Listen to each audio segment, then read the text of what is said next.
Joining me now, MSNBC media analyst and NPR TV critic Eric Deggans, and back with me, NBC News senior digital media editor Claire Atkinson. Eric, DOJ is making the case it's going to create higher bills. We're not going to see innovation. Let's just break this down. When it was AT&T and T-Mobile, I understand why they would block that. When there are less service providers in one industry, they can charge you more. I get that.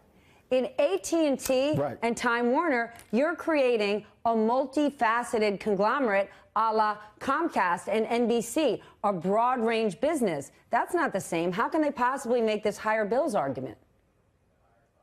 Yeah, it's an interesting argument. People have pushed back saying this would be a vertical merger, saying that it wouldn't necessarily, these are two companies that don't overlap. So when they merge, they wouldn't be eliminating competition. I think the Justice Department's reasoning is that they would have control over the full process. They would control the companies that make the content, and they would also control the companies that deliver that content to consumers. So they might be able to charge DirecTV, for example, less to carry Time Warner shows than they might charge Comcast or a competing company.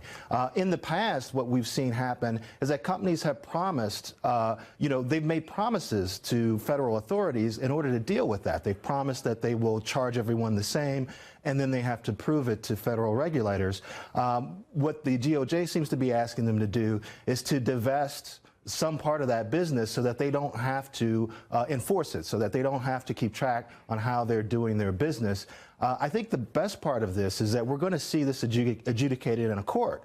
So the DOJ is going to have to present its point of view, AT&T is going to have to present its point of view, and the public will be able to see all this information presented in a court of law and really be able to judge the impact of this merger in a way that they might not have been able to do if it was kept in boardrooms and decided among regulators and the individuals involved. We need to make it clear, because Sarah Huckabee Sanders was asked, is the president involved in this in any way? She said, not to my knowledge. The Department of Justice said, no way. And when you talk about assets being divested, in November, AT&T reported that the Department of Justice advised them and said, you might want to divest assets like CNN, Turner Classics, and TBS, to which Randall Stephenson said he's not going to do that. They're valuable parts of what the complex would be. But we know what President Trump has said. I want to share a bit of it about CNN in the past. Let's take a look.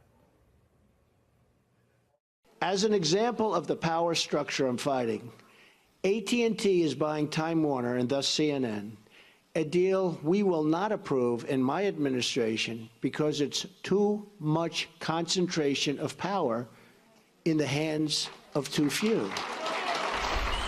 Don't be You're rude. Attacking us. Can you give us a question? Don't be rude. Can you give us a question? I'm not going to give you a question. Can you state categorically? You are fake news.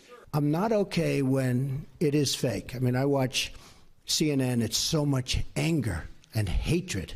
They have been fake news for a long time. They've been covering me in a very, very dishonest way. CNN, which is so bad and so pathetic, and their ratings are going down. So, Claire, this on the heels of, we know this administration is all about deregulation, let big business fly. Maybe we're going to roll back all the net neutrality rules. And now suddenly we're blocking this deal. Does that not seem odd? It seems very strange, yes. We had Jeff Sessions speak last week. He was asked, did the White House have any contact with the Justice Department? And he said, no comment. I think that's kind of interesting. People are looking for this court case to reveal in discovery whether there were any communications between the two parties on the topic of AT&T's ownership of CNN. So I think this is the first time we're going to get a look maybe inside of government decision-making on these big mergers.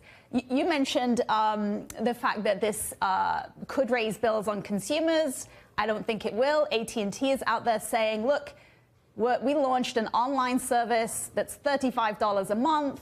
We're offering plenty of pro-consumer We've got more options than ever out there. Netflix, Google, YouTube, Facebook is spending billions of dollars. Apple's spending money.